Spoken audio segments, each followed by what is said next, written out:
Imagine you're sitting on the couch one evening and suddenly the words come out. I'm exhausted. All we do is chase our responsibilities.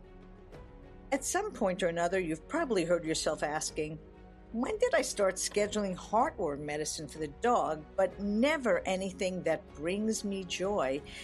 And maybe you've promised yourself you'll relax after the next project, after the promotion, after you have more money saved. But what actually happens, the promotion comes, the project ends, and you're just as busy, just as burned out, just as far from joy as you ever were. Because waiting for joy to find you doesn't work. The afters never come. And in the meantime, you're spending hours of your life in the workforce, showing up busy and depleted. This was exactly where my guest today, Lisa Evan, found herself. She grew up learning that hard work was the family badge of honor. If you don't have enough money, work more. She took this belief into her corporate career as a healthcare executive, outworking everyone, believing exhaustion was the price of success. Until the night, she looked at her husband and said, I want to put something else on our calendar, something fun. I want to chase joy like it's my job. So she went to Home Depot, bought a giant whiteboard, and asked her husband to hang it in their bedroom. That whiteboard became where she and her family built a joy list. Things they used to do, wanted to do, could do. She learned that if you wait for joy to come after everything else is done, you'll be waiting forever. Lisa eventually left corporate and built an entire business around this idea. She's now the author of Joy is My Job and works with organizations like ESPN and Disney, teaching leaders how to make impact while actually enjoying their lives. If you've ever found yourself showing up to life as busy, if you've ever felt like you're just going through the motions, this conversation is for you. This is about giving yourself permission to schedule joy with the same seriousness you schedule everything else. Because here's the truth Lisa discovered. Joy doesn't happen to you. You happen to it. Listen in. Welcome to Making Change with Your Money, a podcast that highlights the stories and strategies of women who experienced a big life transition and overcame challenges as they redefined financial success for themselves. Now here's your host, certified financial planner, Laura Rotter. Welcome, Lisa, to the Making Change with Your Money podcast. Thanks for having me. I'm excited about our conversation. I'll start, as I always do, with the question, which is, Lisa, what was money like in your family growing up? Yeah. Isn't it funny where you feel almost naked when someone asks that? Because you're like, oh, look at that. I knew you were going to ask it, but I still had a moment, right? Money growing up, my parents were blue collar. So there wasn't a lot of extra money. And my parents were always really good with the money that they did have. And so I grew up knowing that money was very important, but also that we didn't always have extra. And I think that probably, lit a fire in me to grow up and think, well, I should just work really, really hard. And we all know how that goes when you overwork. And, then I will make a lot of money and then I will be happy. Now, I don't know that that's true, but that's what I thought. I'm curious, thank you, how that was communicated. Clearly a work ethic. Yeah, it really was. My dad always would say things like, in this family, we work hard. And as soon as I could get a job, it was like, you get a job now. And so I paid for gas and insurance and cell phone. And my dad, I would work at a cafe on the weekends. And then after I came home, he'd say, okay, you got to pay your bills. And so then I would have to give him a little bit of that money so that I could pay for those things. And I think it got me really almost like energized around this idea of like, this is just what we do. We work and then we pay our bills and we make sure that we've got enough. And if we don't have enough, we work more. Mm.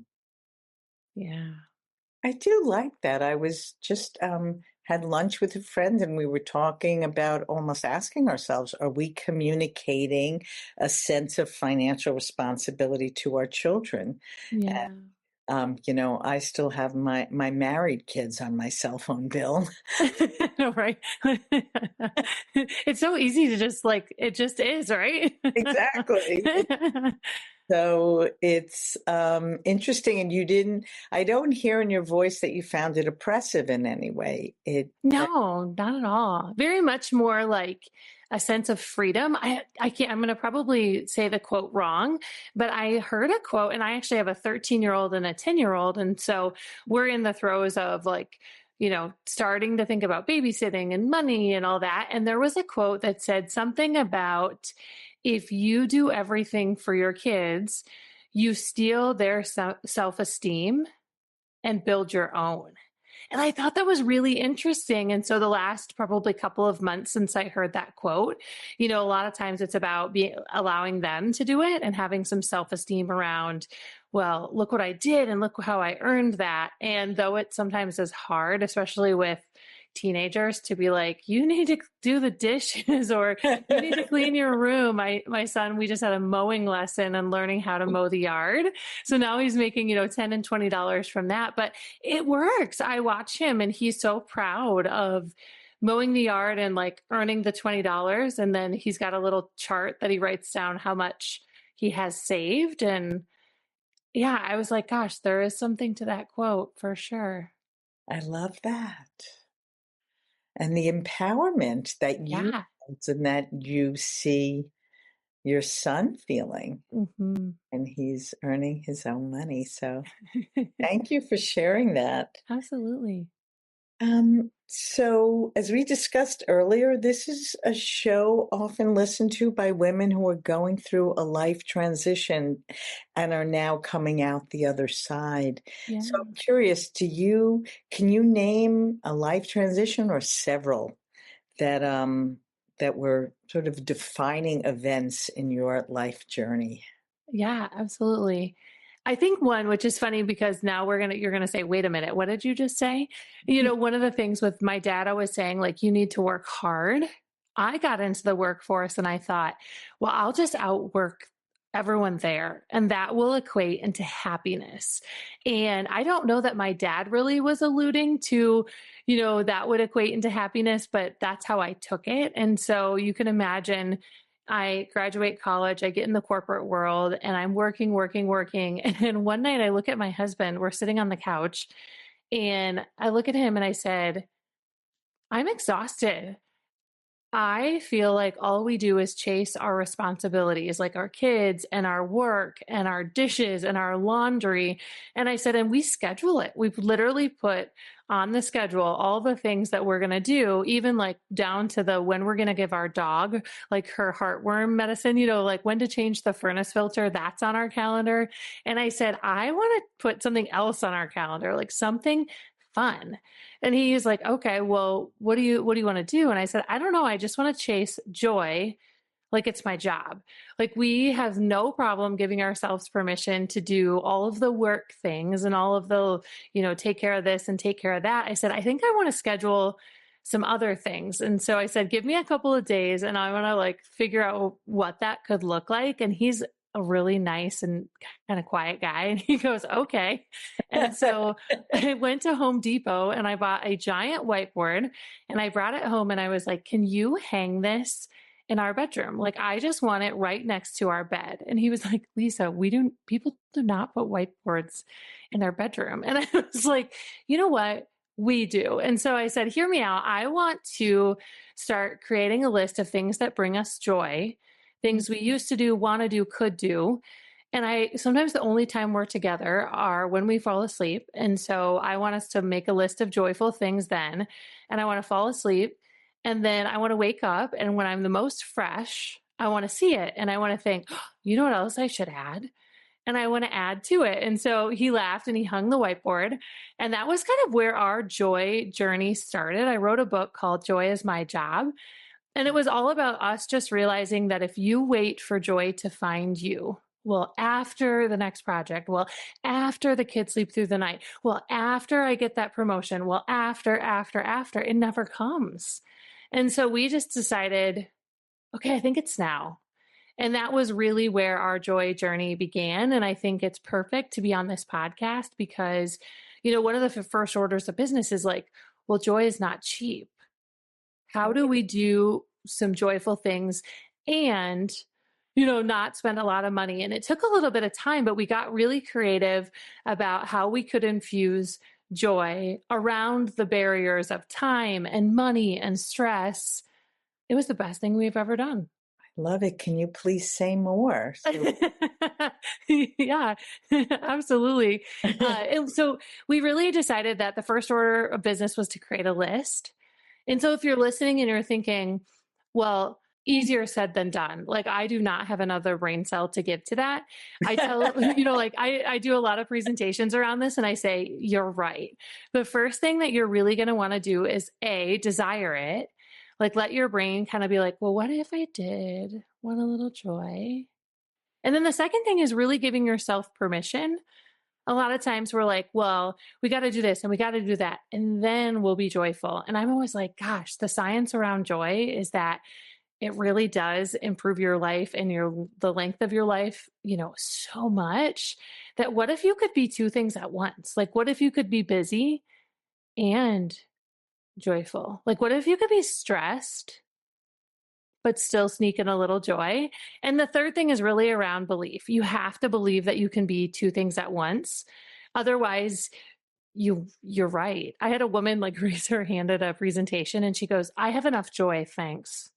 And it was perfect. It was so perfect. The whole crowd kind of did a and I let it hang in the air for a minute. And I said, 100%, whether you were being a little passive aggressive or truly and brutally honest, you're right.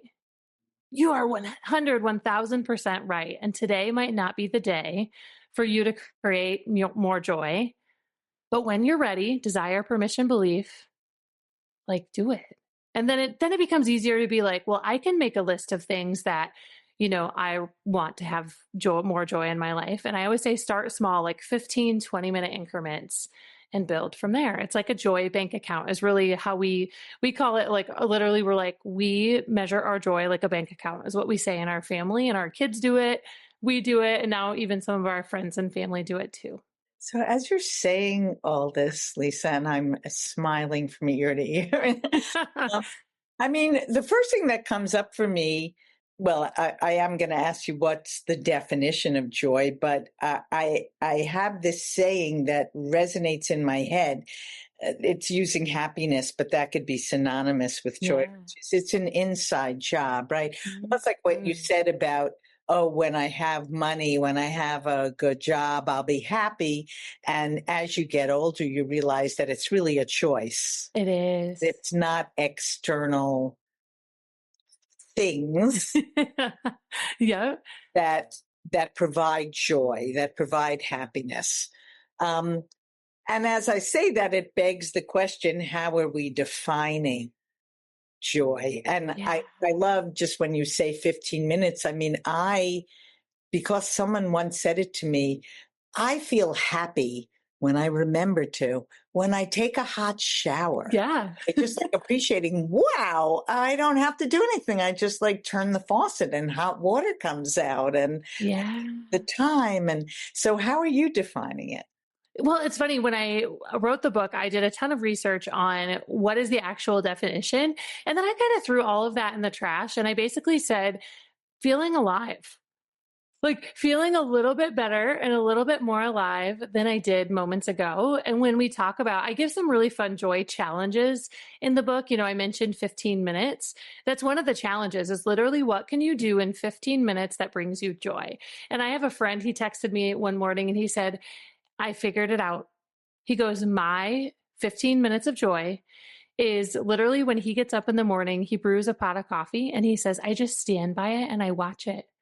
And he goes, it's just the most magical thing to know that jet fuel is coming.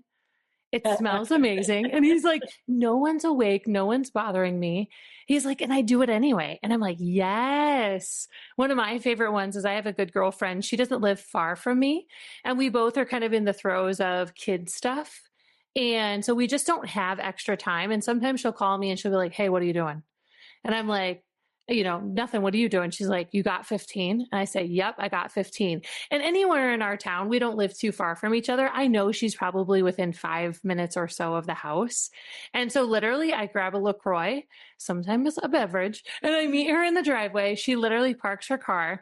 We stand there for 15 minutes with the sparkling water. We catch up and then we say, go team. And we're back in it. Like literally as if, it was a blur. And so it's like, how can you find, whether it's a walk, reading a book for 15 minutes. I love the shower example, coffee. It really does kind of give you a kickstart. And then there are other fun joy challenges that I give in the book.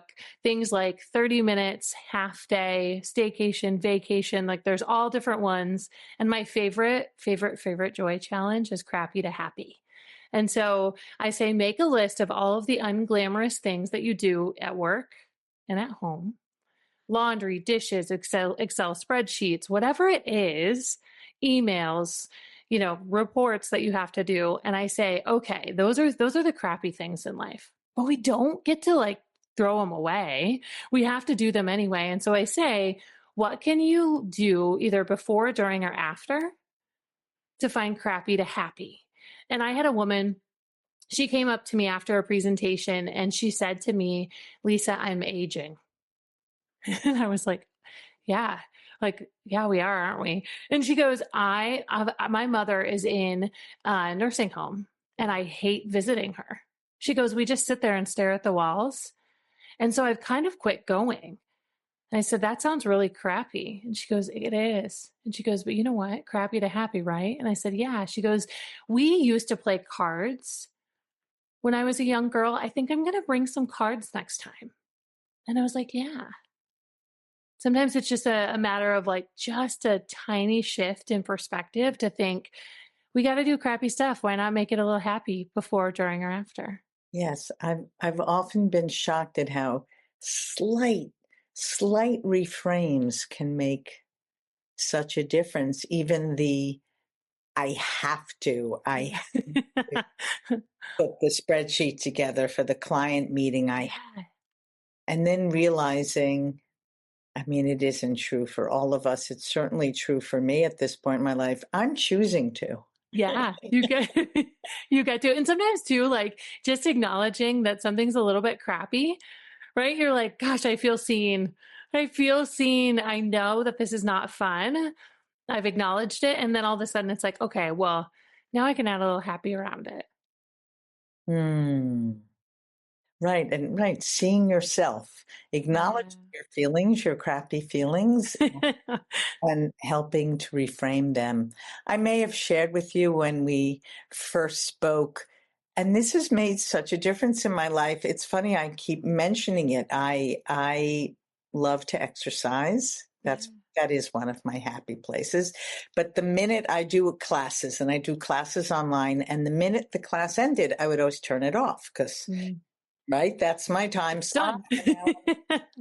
And yet music keeps playing. And now I don't turn it off. I let the song end, whatever's playing, and I dance. I love that. Probably 30 seconds, maybe not even. But it's this reframing of the moment from needing to move on to the next task to creating some joy, some small amount of joy. And what a difference that makes in my mood. I bet. I want to dance. Yeah. So I know, can you please tell me how you've integrated this, as I look at the sign behind you, have good ripple effect, how you've integrated this into your professional life? Yeah. Well, it's funny. I have two taglines, which have good ripple effect.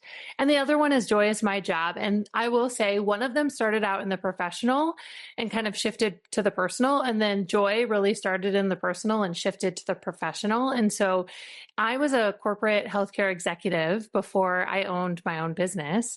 And our tagline as a team was have good ripple effect. Oh. And the reason why is that I said we spend 90,000 hours in the workforce, like 40 years, it's just so much time.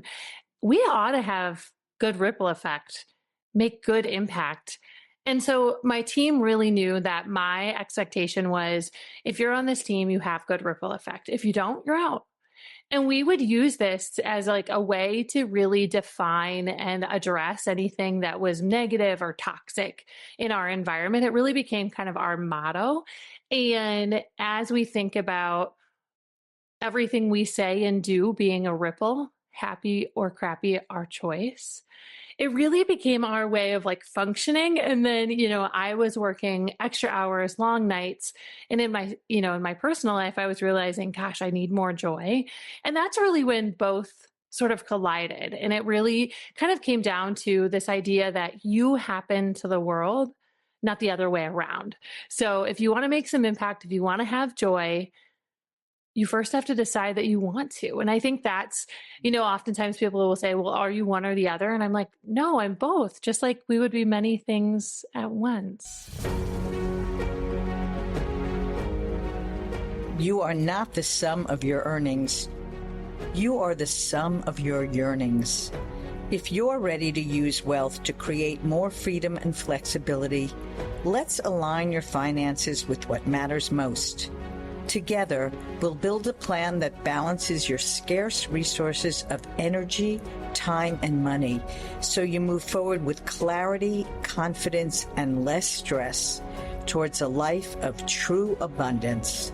Learn more at www.trueabundanceadvisors.com and schedule a short conversation. So, can you say more about being both? Yeah, I feel like you can have impact and you can have joy. Like, oftentimes people will be like, well, isn't one more important than the other? I'm like, not really.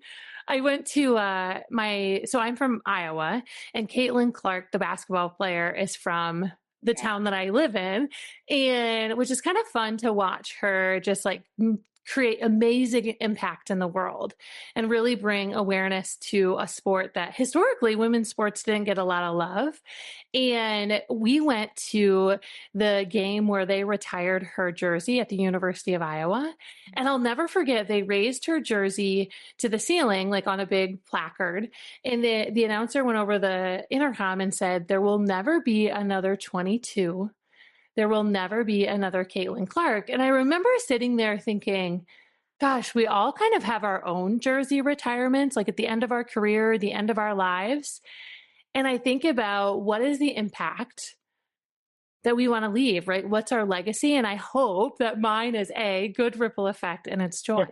But I often will turn to people and I'm like, what do you want to see? Like, what do you want your jersey retirement to look like? And then reverse engineer it. If you've got, a few years left, like, what do we do with that time? What does that look like?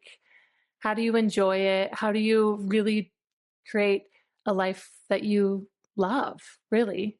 Yeah, that so resonates with me in the work that I'm doing now. I'm integrating more and more financial life planning in my work, which is exactly those kind of questions. How do you live your most fulfilled life? Because we don't have unlimited time. And certainly by the time people accumulate enough wealth to be talking to me, many of them are in the place that you described, of just feeling like just going through the motions to make sure there's money to send the kids to college, money to pay the mortgage. And what kind of impact is that having? I don't want to say it's all negative. I'm sure even when you were feeling burnt out, you were helping the community. you're helping our organization, and how much more impact can you have if you bring all of your scarce resources, not just your talent, but your energy, Yeah. which is important contributor to the world and ripples out. Outward, it does. So that's almost, I guess, why I asked you the question, because I don't see them as mutually exclusive. I see that joy adds to the impact. It does. And I think, people feel it. I do a lot of corporate culture training. And so we talk about first, like, who are you? Like, how did you get the way that you are? Who are you? And how are you showing up? I once had a team member. So I worked in healthcare, and I was at one of the locations that I was a leader of. And we had a doctor walk through, and she was the cutest doctor, but always looked a little disheveled, right? Like her hair was a mess. She always had pieces of paper. She could never find the thing she was looking for, but she was just brilliant. And on this particular day, she walked through the clinic, and one of my team members, there were like 4 or 5 of us kind of standing there chit-chatting. And one of my team members says, Dr. So-and-so always just shows up a little disheveled. And everyone kind of smiled, and they're like, she's so cute. Well, then they started to talk about, well, how do you show up? And so they started to kind of go around the circle of like, well, you show up like this and you show up like that. Well, when it got to be my turn, I'm the leader, right? And my team member, without skipping like a beat, she says, you show up busy. And I was like, like I was thinking to myself, I am fun. I am not busy. And it took me a few days to really realize that I was showing up in a way that was busy. I was always talking about the next thing and what we had to get done. And I was always, really mentioning how busy I was. And I think as we think about kind of, I don't know, the world that we live in, the first order of business is really to think about, well, how are you showing up? Because people prepare for that. Just like you'd prepare for winter or spring and you'd swap out clothing, like you prepare for the people around you and people prepare for you. And I think that, that's one of the easiest places to start is like, well, what am I showing up like? Because we certainly bring weather into the room. It's kind of contagious when you have like crankies. It's like, gosh, the cranky just spreads. Yes. And as I'm tuning in more and more to what's unsaid in meetings, and Yeah. not just what's said, clearly you were showing up in a different way than you thought you were showing up. Yes. Lisa, was there any way you changed? I mean, what did Oh, absolutely. Yeah. I really, I think it goes back to a lot of that, like, how did you grow up? I always thought that a badge of busy was like a good thing. Like my dad always said, we work hard. So here I am working hard, and I want you to know I'm working hard, and here's how hard, and here's how hard I'm going to work. And here's all the things that I did. I really wanted to make sure that that was like, that no one ever said, well, you didn't do enough. And so when she said that, I started to really internalize, what do I need to say out loud, and does it matter? And so I started to ask them more about them. And I started to get curious about other people. And it really became this idea of, they get it, you're busy. They know. You know what I mean? As silly as that sounds, I was coming from the place of like, I just want to make sure you guys think I'm doing a good job and that I'm really busy. And then it was like, you know what, Lisa, you could probably cool it.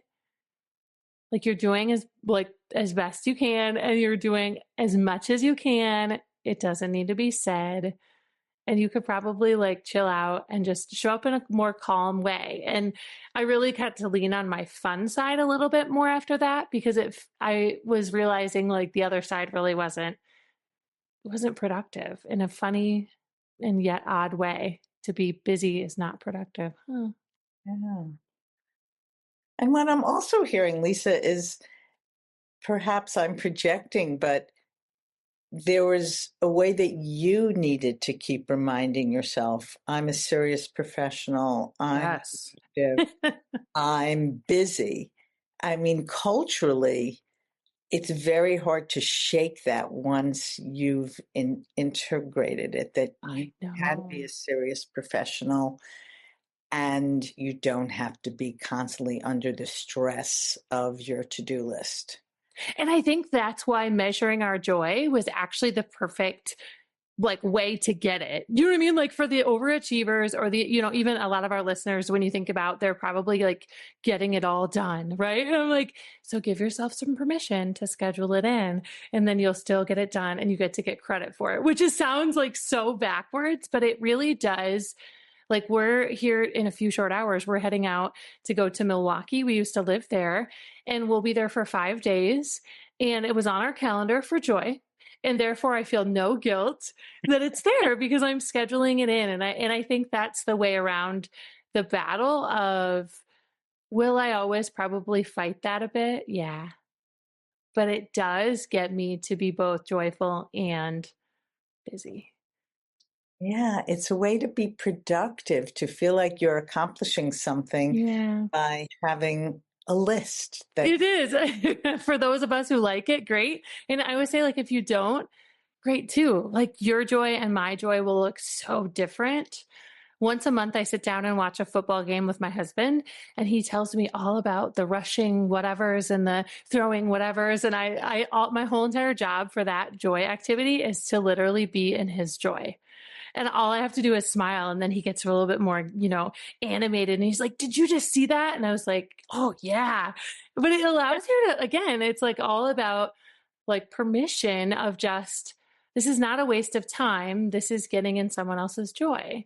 And so if you can really give yourself permission for it, you can find ways to not only give yourself permission, but be in other people's joy too. I love that. I am a football watcher, by the way. We grew up with seasons tickets, Oh, so I love that. I like to go to live games, but I probably couldn't tell you much about any of the players. So Lisa, what was the time that you decided to make, I believe it's speaking about joy, Yeah. affect to others, your full-time work? I decided we were moving from Wisconsin back to Iowa. And that was really, I thought, okay, if I don't do it now, I'm going to always have some really awesome excuse of like, well. So I decided when we moved back that I would take a go at it. And I think if you're an entrepreneur or maybe dreaming a dream that you're like, gosh, it's scary. For me, I just set up a series of experiments. I always say, like, I want to live in the lab like a big scientist with like geeky goggles. And so what I said my services were in the beginning, I thought I would teach healthcare leaders how to lead people. Oh, Well, it was right around the time of COVID and they were busy. So then it was like, okay, well, that's not it. And so I started to do virtual trainings and facilitation around team culture. And then I had a women's group approach me for joy and they said, hey, can you do a presentation about joy? And I said, yeah. And then it's just kind of snowballed since then. I've now been out to organizations like ESPN and Disney and some really fun, cool, like companies that have just said, we want to make bigger impact and we want to have fun doing it. And so it's just been a little bit of a snowball that's kind of grown and changed shapes. And there's been many like moments where I was like, I don't know how to do that. Or thinking to myself, that wasn't quite right. But as a scientist would probably tell you, right? Well, if it failed, it was just an experiment. Let's do another one. yes, exactly. How are you going to learn without failing? Right? Was it a hard decision, or how did you make the decision financially to walk away from us? Yeah. We went to our financial advisor and actually said, like, hey, can we make this work? And so for the first 6 months, I did a part-time job and I worked for myself part-time. And that was a nice segue into replacing income. Yeah. And also my husband had finished some of his training. And so he was taking a different shift in his career. And so it just was, the timing was like, I would say like, okay, enough. Like it's never going to be perfect, but it was okay enough that we thought, okay, if we kind of cobble together this, like Lisa works over here, but she works over there, like I could really give it a go. And that's what I did for about a year. And then we realized, okay, I started to learn the business. I had some systems in place for like how people could pay me and contracts and just some of those things. It kind of gave me a little bit of a, I don't know, parachute to be able to come down slowly. And then after that, I just really was like, okay, now I've got income coming in. Let's make it a full blown thing. So it was good. God. Do you still have the whiteboard up in your bedroom? We actually don't. When we built our house, it's not in our bedroom anymore, but it's actually, we've got pieces of paper on our fridge. So they're blue and they literally say the word joy at the top. And the reason is because our kids now do it. Yeah, And so we all do it around the counter about once a month. They're adding to their lists. And I always say, like, if you are sitting there thinking, I am so tired, I can't think of another thing. If there is a kid in your life or a kid like nearby, even if you're like to your neighbor's kid, like, hey, can I borrow you for 10 minutes? If you start to ask, little kids, what do they do for joy? They can make a joy list like nobody's business. And it is the funniest thing to watch their little minds be like, well, now we can do paint by number. And then we could make donut balls. And then we could go to the arcade. And then we could go to the swimming pool. And it really just allows you to kind of get back to like, what did you used to do when you were little? Did you make ice cream with your grandma? Did you eat popsicles on the porch? Did you go on long walks or go fishing? Like it just gives you, again, so you don't have to do it all yourself. You can borrow other people's, like, especially kids' ideas. And I have a note in my phone. So anytime I'm around people and they're saying, oh, this weekend we're blah, blah, blah. Sometimes I'm like, hey, can you say that again? They're like, yeah, we're going to an ice skating show. I'm like, oh, where's that? I'm like writing it down thinking like, I got to add this to the list. And so that's how we do it. I've had people tell me they have a door in their garage that they painted with chalkboard paint.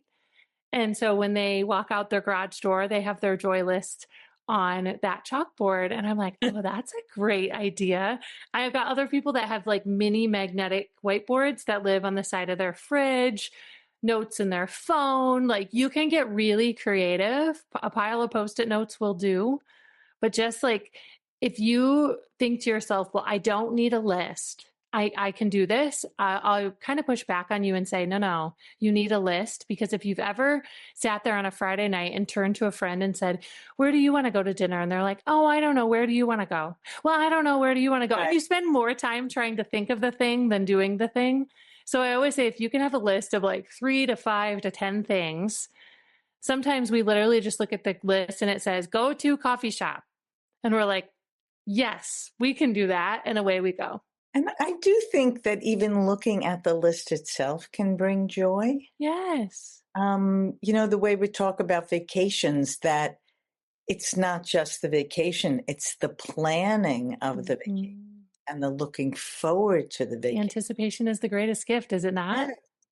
And that is part of the joy that we get from vacation. And then, of course, looking back at the pictures of vacation so that it has an echo after and even like a foreshadowing before in a positive way. So I can see that having a joy list and looking forward to the popsicle you're going to have on the porch on the summer weekend or something is as joyful as the popsicle itself. It really is. Like one of our funniest and I guess the easiest joy ideas, if you need one, is we have a lot of things that we like, you purchase and you put in your freezer and then they sit there. And then you're like, someday I should use that. And so we actually have a couple times a year, we'll have a freezer party where literally like a freezer meal potluck, basically. And our friends, literally, I'm like, hey, everybody bring something from your freezer. We'll cook it at our house and that will be our dinner. And it is the funniest thing to look at, like, frozen peas and chicken wings and like taquitos and like all of this mash of things. But it is like, it's a reason to create joy. And so it can be simple things like that, or even like fun and fancy glasses for dinner. We often will swap out like different fun cups. And my daughter just thinks, Mom, we're so fancy. And I'm like, yes, we are. Like we're eating the same thing we would have eaten anyway, but we just have a fun and fancy glass full of ice water. I love the idea, Lisa, that it doesn't have to be expensive things. I think as a grown up, right, you think joy, you think, oh, traveling to Yeah. some far flung place you've never been, or that it's all around purchases and Yeah. money. And what you've described is around family and community and friends. I'm sure there were also some purchases. Yeah. Sure, I get the Milwaukee thing, but I never. I know, right? Like, it's so exotic, don't you know? Ah, So, as we get to the end of our conversation, I often like to ask over this time, how has your definition of success shifted? that's a good one. My definition of success has shifted. If I laid it out on a piece of paper, I used to probably put, like, if we had percentages, I used to put, 75% towards my work. And I think that as I've gotten older, and especially like money, I've shifted that to be a little bit more like family centric when I can. And that just means I'm thinking about the fun and the family as often as I can. Like, I've still got to do the work thing. We've still got to pay our bills. We still have all the responsibilities. But when I let my mind wander, I'm wandering to like the joy and the fun and the cool things we could do. And I think that's a difference that I had to make over time versus thinking about what's the next work thing that I need to complete. What's the next, measurable goal that we're going to hit.